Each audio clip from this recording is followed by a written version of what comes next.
O presidente Donald Trump deu um ultimato de 72 horas ao Hamas. Esse prazo já passou. Nenhum refém libertado, cessar-fogo ou resposta. Agora, enquanto as negociações se arrastam em Sharm el-Sheikh e o Hamas aumenta suas exigências, uma pergunta paira no ar. Trump estava blefando ou algo maior está prestes a acontecer? Fique ligado. Este é o Israel em Diplomático.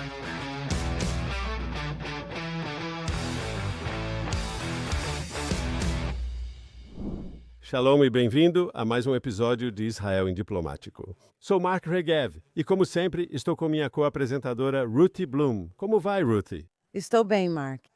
Mas tenho que dizer que, como todos os israelenses, estou aqui sentada esperando ansiosamente para saber se todos os reféns serão libertados. O que está acontecendo com as chamadas negociações com o Hamas, com aquela organização terrorista sanguinária. E especialmente porque acabamos de marcar o segundo aniversário do massacre de 7 de outubro. E eu acho que, antes de irmos para as notícias, vamos discutir isso, o segundo aniversário. E o que Israel aprendeu? E o que talvez precisamos trazer daquele dia terrível, terrível? O que precisamos entender é como isso deve afetar nosso comportamento daqui para frente. Com certeza.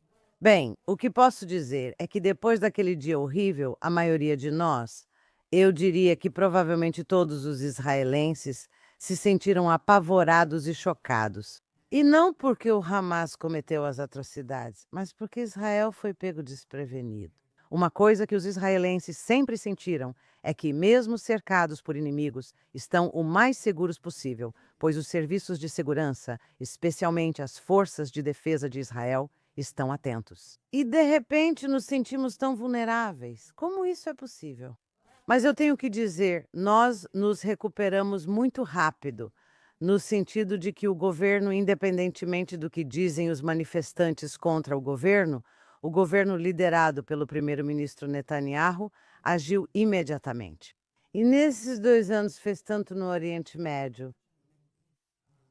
Primeiramente, vamos colocar dessa forma, mais de 200 reféns foram devolvidos de Gaza, e isso foi contra todas as probabilidades, porque eram 251. Achávamos impossível que o Hamas permitisse o resgate ou a retirada deles por acordos. E nós conseguimos fazer ambos, uma combinação dos dois. Mas isso não é tudo. Nós eliminamos os líderes mais cruéis do Hamas, do Hezbollah e do Líbano. O regime de Assad na Síria caiu. Nós prejudicamos severamente o programa nuclear iraniano e também prejudicamos os Houthis no Iêmen, as capacidades militares dos Houthis, enquanto destruímos muita infraestrutura em Gaza, não toda, mas grande parte da infraestrutura de túneis, etc. Então, no que fizemos realmente mudou a cara do Oriente Médio. No entanto, como ainda há 48 reféns em Gaza, sendo 20 vivos e 28 mortos, estamos impedidos de realmente terminar o trabalho da maneira que deveríamos. E somos extremamente cuidadosos, porque não queremos matar nenhum refém. E também não queremos matar nenhum habitante de Gaza que seja não combatente.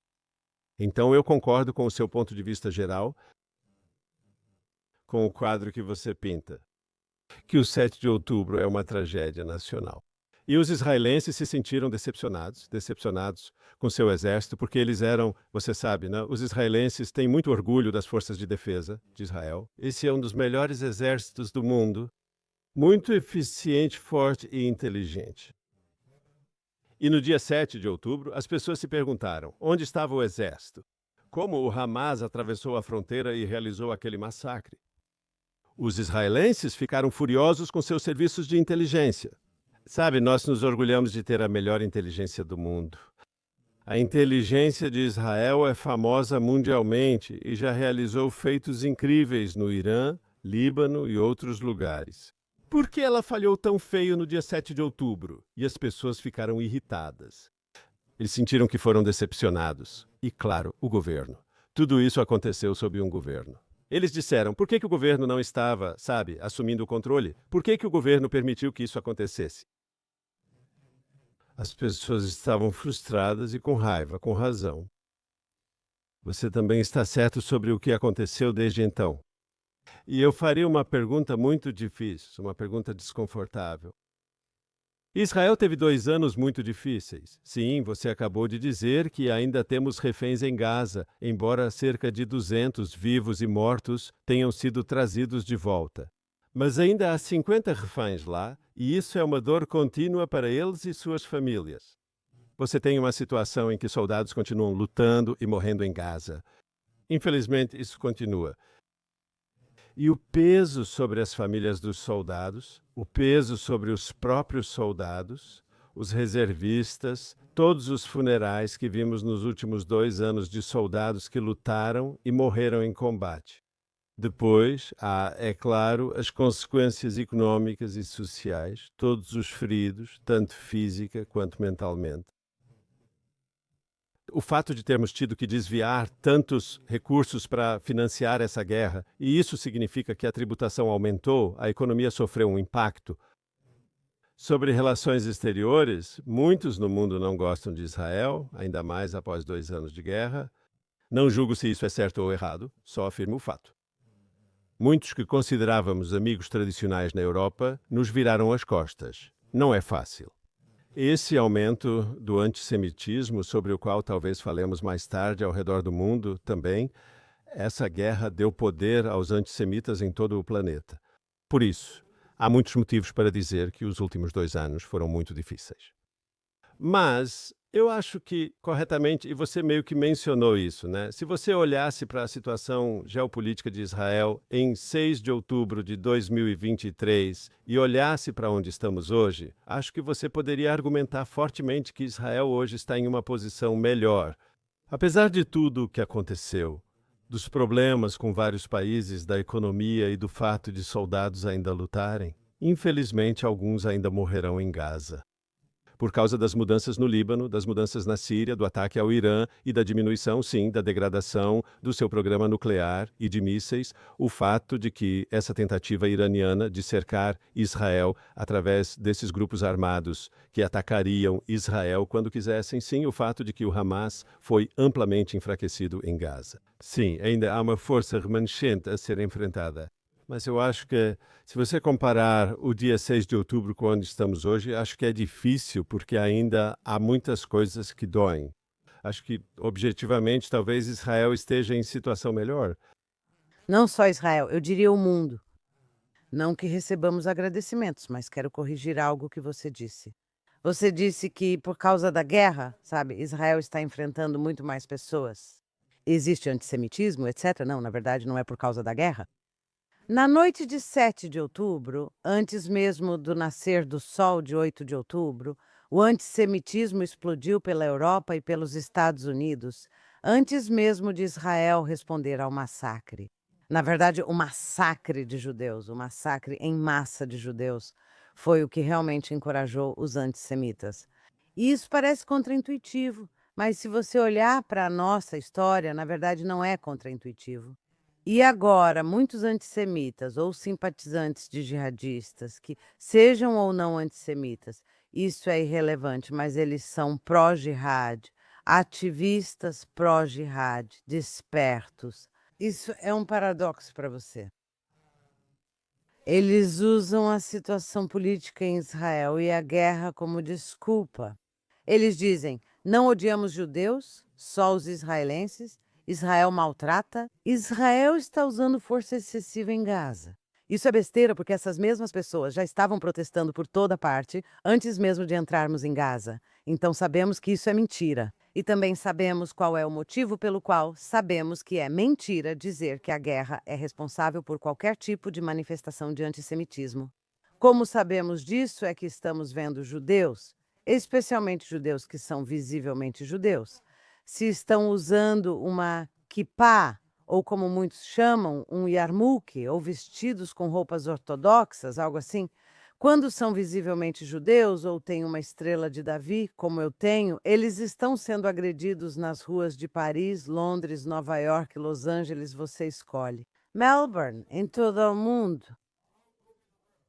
E são judeus, são sinagogas, são restaurantes kosher.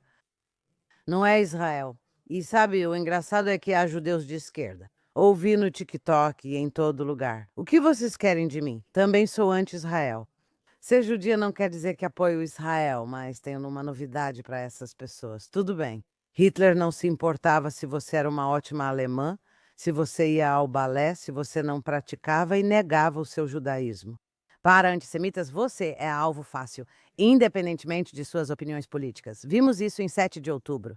A maioria das vítimas do dia 7 de outubro eram kibbutzniks de esquerda ou pessoas que estavam no Festival de Música Nova. Essas pessoas não eram o que o mundo gosta de chamar de colonos, elas eram seculares, elas eram de esquerda.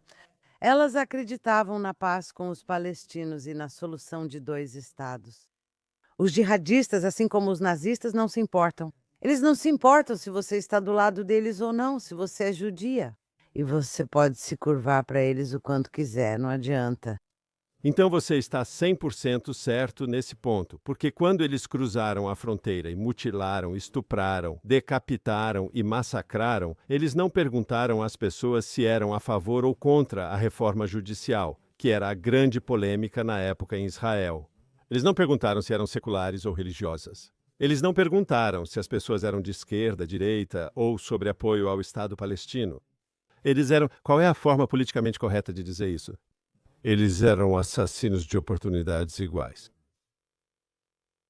E eu acho que isso é um alerta para todos os israelenses. Podemos discutir apaixonadamente nossas diferentes posições políticas, mas no fim das contas temos um destino comum e um futuro em comum.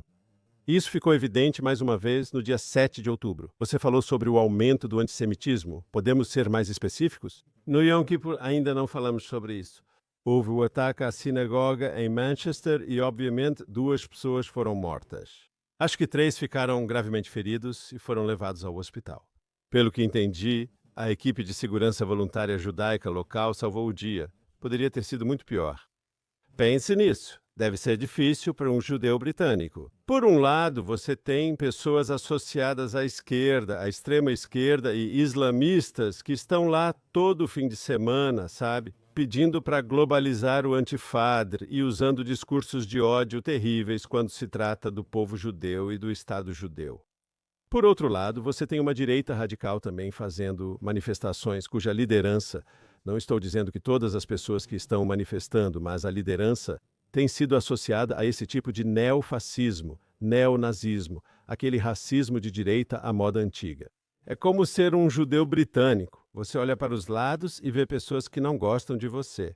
Sei que é um período muito difícil para os judeus britânicos. Agora, obviamente, muitas pessoas britânicas comuns estão ao lado da comunidade judaica e o governo está dizendo a coisa certa. E muitas outras pessoas também estão dizendo a coisa certa. Nós, é claro, somos contra o antissemitismo e tudo mais, mas a realidade é que, quando isso aconteceu em Manchester, muitos judeus britânicos disseram que isso iria acontecer. Era só uma questão de tempo devido ao clima no país. Certo? E eu tenho que dizer, novamente, só para voltar ao que eu disse antes, muitos judeus liberais, infelizmente, eu não vou dizer que eles são culpados por isso, porque não. As únicas pessoas culpadas por matar judeus e pichar grafites antissemitas, são os próprios autores. Muitos judeus liberais sempre foram coniventes, pois essa é a ideia, e não digo isso de propósito. Não acredito que estejam sendo coniventes intencionalmente. Então, a posição padrão dos judeus ao longo da história, de certa forma, é não causar problemas. E, sabe, você percebe que mesmo durante o Holocausto, até mesmo no gueto de Varsóvia, havia uma luta entre diferentes grupos de judeus. Alguns diziam, precisamos enfrentar os nazistas, outros não. Vamos só fazer o que eles querem. Vamos apenas concordar com eles, vamos colaborar com eles. Esse tem sido um problema para os judeus em todo lugar. Sei que os judeus britânicos, ao contrário dos americanos, têm diferenças.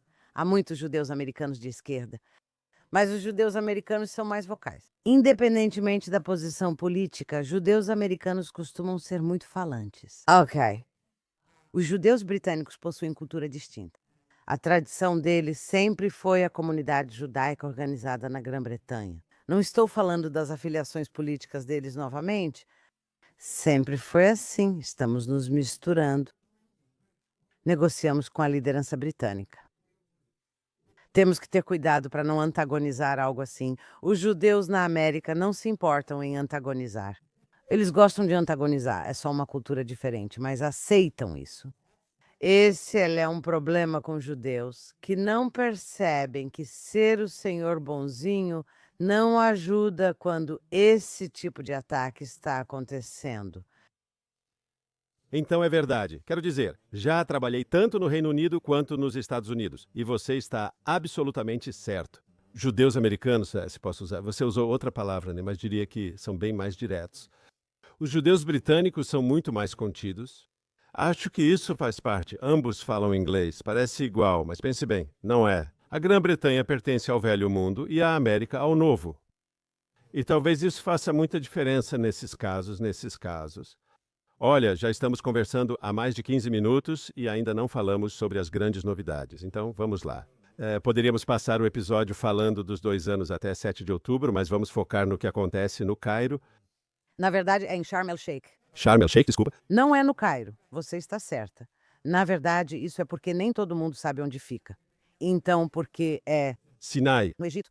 Fica no deserto do Sinai, no Egito. Por isso muitos dizem Cairo, mas Sim, foi meu erro. Corrigi. Lembro quando trabalhava para o primeiro-ministro e íamos nos encontrar com o presidente egípcio. Era quase sempre, em Sharm el-Sheikh, porque é uma comunidade pequena, né? Uma espécie de comunidade turística, e talvez do ponto de vista da segurança seja muito mais fácil para os anfitriões manterem a segurança necessária quando você tem diferentes delegações estrangeiras. Então, o que está sendo discutido em Sharm el-Sheikh, desculpe, é, claro, a possibilidade de uma libertação de reféns e um cessar-fogo que acabe com a guerra. E se ouvirmos o presidente Trump com atenção, isso não só acaba com a guerra em Gaza, mas também cria a possibilidade de um avanço maior para a paz no Oriente Médio. Muitos de nós observamos isso torcendo para que funcione, mas sem certeza, pois o interlocutor é o Hamas e sabemos quem eles são. Eles não estão nem aí para a paz, eles são contra a paz. Eles dizem, sabe, eles não se importam nem um pouco com o povo de Gaza. Vi reportagem em jornal afirmando que o povo de Gaza quer que o Hamas aceite o acordo de Trump e deseja o fim do conflito. Não sabemos porque o Hamas é uma incógnita. E eles já mostraram que não, sabe? Nós sabemos que eles não são escoteiros. Pelo contrário, são terroristas cruéis e sanguinários. E não sabemos se aceitarão o que foi proposto. A diferença desta vez é que alguns dos amigos e aliados mais próximos do Hamas estão dizendo aos americanos que vão pressionar o Hamas. E aqui, especificamente, nós estamos falando dos turcos. A liderança turca tem sido uma grande amiga do Hamas, nada amiga de Israel, mas por seus próprios motivos, aparentemente, eles vão pressionar o Hamas para aceitar isso. E os cataris, teoricamente, estão fazendo o mesmo. E é por isso que algumas pessoas acreditam que isso pode funcionar desta vez, quando não funcionou no passado. Sabe, muitos dizem que Israel está isolado internacionalmente, e isso pode ser verdade em parte, especialmente em alguns lugares. Talvez pela primeira vez, turcos, cataris e egípcios apoiaram totalmente a proposta de Trump, os 21 pontos de 2020, e pressionarão seus aliados próximos, o que pode ser um tipo de influência inédita. E talvez isso possa ser agora o fator decisivo. pensei nisso semana passada e estava totalmente otimista. Mas por que eu estava? Porque pela primeira vez, quando Trump e Netanyahu apresentaram esse plano, era o plano de Trump. Mas vamos ser sinceras, todo mundo que entende do assunto diz que Israel basicamente escreveu esse plano, ou pelo menos junto com os americanos, certo? Então, o plano era ótimo, e o plano era ótimo porque colocava a responsabilidade sobre o Hamas. O plano era ótimo porque, diferente de acordos anteriores, tratava o Hamas e Israel como se fossem iguais. Este não fez, só disse: ok, Hamas, acabou para vocês. Vocês devolvem todos os reféns e então talvez deixemos alguns dos seus líderes viverem. Nós não vamos matar vocês. Devolvam todos e aí conversamos. Israel vai recuar para um certo perímetro que pareça seguro.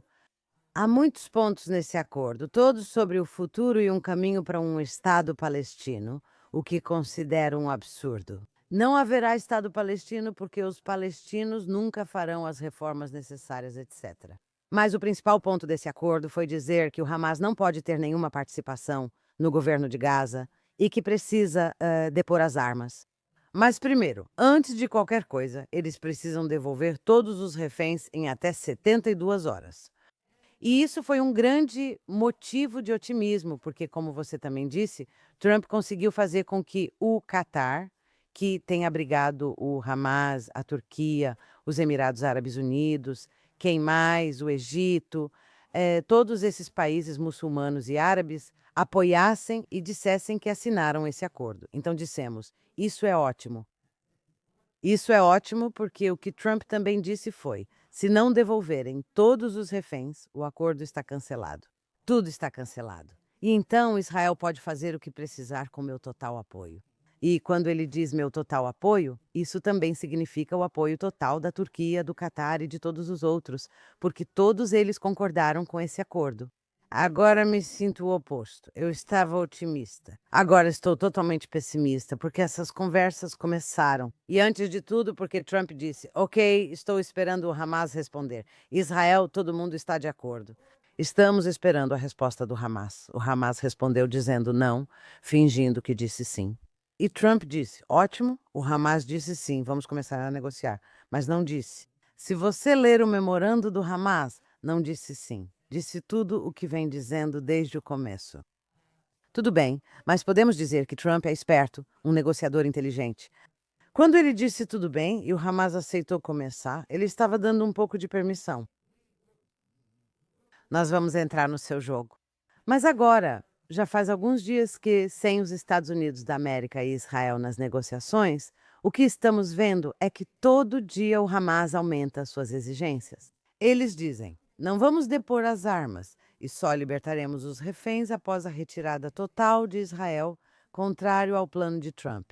Então agora vou te perguntar, o que acontece se não? Não se for sim, isso a gente já sabe. E se não? E se o Hamas não libertar os reféns? Então, no momento em que estamos gravando isso, né, eu diria que as negociações ainda não começaram de forma séria. Por quê? Porque só hoje os principais negociadores estão chegando em Sharm el-Sheikh. Só hoje Derma está chegando. Só hoje Witkoff e Jared Kushner estão chegando. E até agora você teve um nível mais baixo. O que eu quero dizer é que estavam discutindo principalmente questões técnicas. Então, não acho que haja motivo para pessimismo agora, embora o pessimismo possa ser justificado mais adiante. Vamos ver quando as negociações realmente começarem para valer. Mas aqui eu gostaria de enfatizar outra coisa, e esse será o desafio de Trump, assim como de Netanyahu. Se o Hamas começar a brincar, certo? O Hamas provavelmente quer prolongar as negociações, ainda mais com essa pausa nas ações israelenses, das operações ofensivas. As tropas israelenses em Gaza, teoricamente, agora estão apenas se defendendo, o que também traz desafios, é claro, para o seu posicionamento e assim por diante. Até que ponto há tolerância caso o Hamas queira apenas prolongar as negociações? O presidente americano afirmou que não há tolerância e que tudo deve terminar rapidamente, em poucos dias. Haverá um acordo, e uma vez que o acordo seja assinado, em até 3 dias, todos os reféns vivos e mortos terão que sair. Sabemos que o Hamas fará joguinhos. Até que ponto? Sim, haverá tolerância em Washington para o Hamas tentar prolongar as coisas? Acho que esse é o ponto principal. Vimos algo parecido em uma situação diferente, mas com o Irã e as negociações nucleares, onde eles simplesmente, ficam felizes em conversar, mas na verdade não cedem nada, só que o simples fato de conversar já lhes dá tempo, talvez. Está claro que o Hamas tentará repetir isso agora. Acho crucial que o presidente Trump e o primeiro-ministro Netanyahu não sigam por esse caminho, pois é inaceitável. Há um acordo sobre a mesa. Podemos discutir rapidamente alguns detalhes logísticos, mas o acordo exige que tudo aconteça rápido e que nos 3 primeiros dias todos os reféns, vivos e mortos, sejam libertados. Você está certa, mas é o seguinte: quando você diz que só negociadores de baixo escalão chegaram em Sharim, bem, isso é verdade, mas não é que eles sejam de baixo escalão. Os americanos e israelenses realmente não estavam presentes, nem mesmo diplomatas americanos de baixo escalão. Apenas Catar, Egito e Hamas, eu acredito, começaram isso. E quando você diz que eles deveriam resolver detalhes técnicos, esses detalhes técnicos seriam sobre o dia, como os reféns vivos seriam transferidos para a Cruz Vermelha e onde. Quantas vans precisam ser disponibilizadas para trazer esses reféns de volta? Como o Hamas pode localizar todos os corpos se afirmam ter dificuldades porque civis de Gaza pegaram e enterraram os corpos em seus quintais, entre outras ações? Essa era a questão técnica que deveria acontecer. Não o Hamas dizendo: ah, ok, agora a questão técnica é que não vamos depor as armas. Agora, a questão técnica é que exigimos de volta os corpos dos irmãos Sinuir e tudo isso. Prisioneiros de mãos manchadas de sangue nas prisões israelenses, terroristas. Eles estão começando, eles partem de um ponto de não concordar com esse acordo. Então você está absolutamente certa. Tudo depende do que Israel e os Estados Unidos fizerem. Minha preocupação e o motivo de dizê-la é que quando Trump falou aquilo, vocês têm 72 horas e devem pegar todos, as questões técnicas deveriam ser como transferi-los à Cruz Vermelha para levá-los a Israel. Você sabia que todos os hospitais em Israel entraram em alerta máximo para a chegada deles? Todo mundo achava que estava perto. E para completar tudo isso, o movimento de protesto ainda está gritando com Netanyahu, dizendo que ele precisa aceitar esse acordo, que ele já aceitou. E então, minha preocupação é a seguinte: quando? Mesmo se o presidente Trump dissesse, ok, eles não estão devolvendo os reféns, tudo está cancelado. Israel tem direito de agir como necessário para concluir o trabalho em Gaza. Minha preocupação é que não vamos fazer isso porque, embora vamos tomar a cidade de Gaza, ainda temos a questão de tentar desesperadamente não ferir nenhum refém no processo, de uma forma ou de outra. Uma possibilidade é que bombardeamos e inadvertidamente matamos reféns. E outra é que o Hamas nos vê chegando e diz, ok, vamos executar os reféns.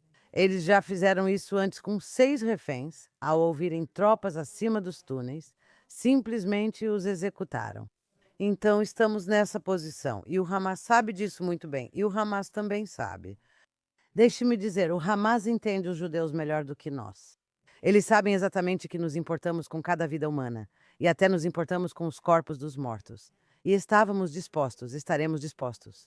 Nós, quero dizer, muitos israelenses e muitos judeus no mundo estão dispostos a simplesmente perder a guerra e deixar o Hamas ficar só para resgatar aqueles reféns. Então, minha preocupação é que, se o Hamas não fizer isso, Israel não terá a vontade política, moral e militar para fazer o que precisa ser feito.